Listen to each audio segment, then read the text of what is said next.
commencer ça la semaine prochaine et on va voir beaucoup de choses que nous faisons dans notre vie pour le Seigneur. Nous savons ce que nous faisons, mais des fois nous ne savons pas pourquoi. Et quand nous ne savons pas pourquoi, des fois nous sommes déséquilibrés quand nous faisons face à des questionnements ou à la résistance, non seulement de la part des gens du dehors, mais des fois de nous-mêmes. Des fois, c'est notre propre chair qui nous résiste. Et nous allons savoir quoi dire à notre chair. Pourquoi nous voulons faire ceci? Pourquoi nous ne voulons pas faire cela? Amen. Alléluia. Mais aujourd'hui, nous allons parler de la prière, qui est un élément fondamental dans notre marche avec le Seigneur. Vous savez, c'est quelque chose de particulier que de fois de voyager et d'arriver à certaines places et de voir que dans leur programme d'église, il n'y a pas de place. Tu ne vois pas la prière dans le programme de l'église. Et nous ne voulons pas en arriver là. Bon, et le point, ce n'est pas juste d'avoir le programme, la prière dans le programme de l'église. Le point, c'est d'avoir des gens qui participent au programme de prière de l'église. On est appelé à avoir une vie de prière individuelle, mais on est aussi appelé à avoir une vie de prière collective. Et tu as besoin des deux pour survivre. Tu ne peux pas survivre juste avec un seul aspect de la prière.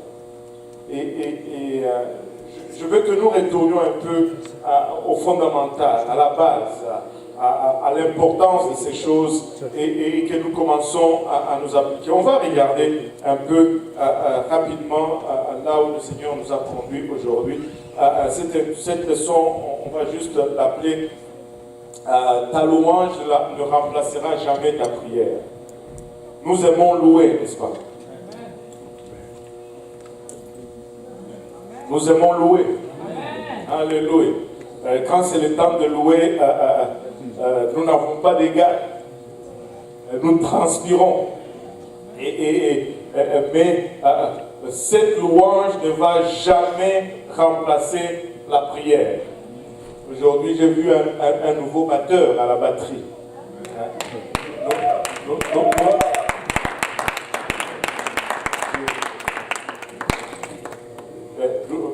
Mais cette louange ne va jamais remplacer la prière.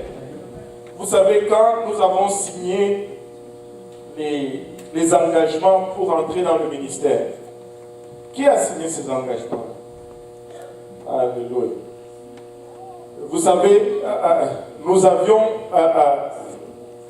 accepté d'être à la réunion de prière le samedi. Allô? Amen. Oh boy. Là, les gens se disent, où est-ce qu'il était? Il retourne juste avec des chicanes comme ça. Mais on va se chicaner un peu aujourd'hui. Amen. Parce que des fois, ça prend qu'on se chicane un peu pour se remettre sur la bonne voie. Amen. Quand vous avez signé ces engagements, vous avez consenti à venir à la réunion de prière chaque samedi. Mais maintenant, votre réunion de prière, c'est devenu comme un service secret. On ne vous voit plus. Écoutez, si tu ne peux pas tenir cet engagement, dépose le ministère, remets ta vie en ordre, et puis quand tu es prêt à faire cela, tu reprends le ministère. Amen. Alléluia. Il y aura beaucoup de convocations ces derniers temps au bureau. Alléluia. Ta louange ne remplacera jamais ta prière. Vous savez, regardons d'abord Psaume 29, verset 2. On va commencer par là. Psaume 29, verset 2. La La Bible nous dit, rendez à l'Éternel l'honneur dû à son nom. Je suis en train de lire encore une fois de la version Osterwald. Si c'est différent un peu de ce que vous lisez, c'est tout simplement parce que j'ai une autre version. Rendez à l'Éternel l'honneur dû à son nom. Prosternez-vous devant l'Éternel dans une sainte magnificence. Vous savez, premièrement, je ne suis pas contre la louange ni l'adoration. Amen. La louange et l'adoration sont des commandements divins. C'est un ordre de la part de Dieu. Nous devons les louer. Nous devons l'adorer. Dieu le commande dans sa parole. Amen. Et le peuple de Dieu doit être un peuple adorateur. Quand nous venons ici, c'est pour l'adorer. Quand nous venons ici, c'est pour le louer. Je ne veux pas et je ne voudrais jamais que nous arrivions à une place où nous venons ici pour juste être, comme un prédicateur fameux le disait, des statues pour Jésus ou des zombies pour Jésus. Nos mouvements sont lents et à peine si nous adorons. Non, non, non, non. Si j'ai brûlé mon essence, je veux faire que cela soit rentable.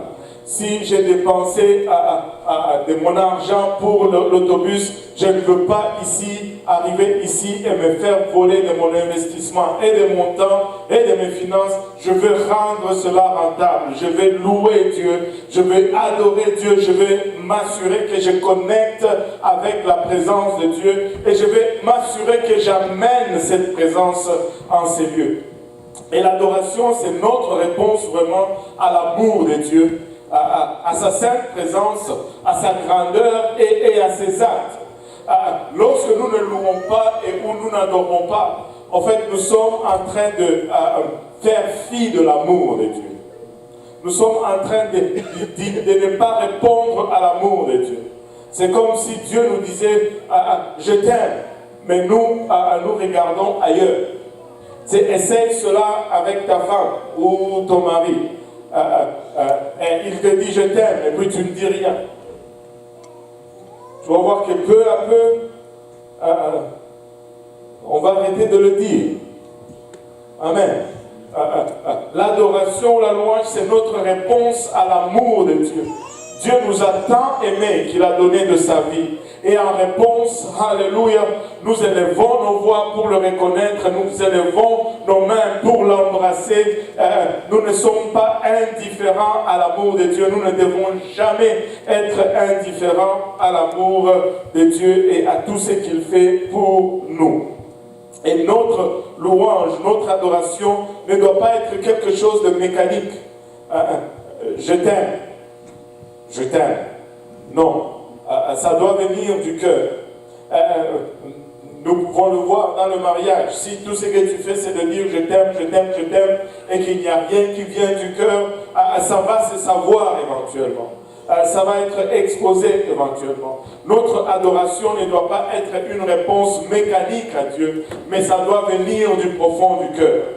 Notre adoration ne doit pas être le fruit ou le produit d'une poussée extérieure, mais ça doit être quelque chose qui germe ou qui s'élève de l'intérieur de nous. Écoutez, tu as un problème si tu ne reconnais pas ce que Dieu a fait pour toi. Tu as un problème si tu ne reconnais pas la grandeur de Dieu. Tu as un problème si tu ne reconnais pas l'amour de Dieu. Nous devons réagir, mais du fond du cœur, et non d'une façon mécanique. Notre adoration doit être enracinée dans une vie de sainteté et d'obéissance. Allô? Nous aimons Dieu, mais pas avec un service de lèvres seulement. Cela doit émaner de notre style de vie. Parce que nous aimons Dieu, nous allons faire telle ou telle chose. Parce que nous aimons Dieu, nous n'allons pas faire telle ou telle chose. Et cela est une expression de notre adoration. Et notre adoration va émaner de notre style de vie. Amen. Alléluia. Vous savez, quand tu aimes quelqu'un, tu vas commencer tranquillement à ajuster ta vie pour lui faire plaisir. tu vas sortir des fois de tes routines ou de tes habitudes dans le but tout simplement d'être agréable ou de plaire à la personne. Vous savez, j'étais je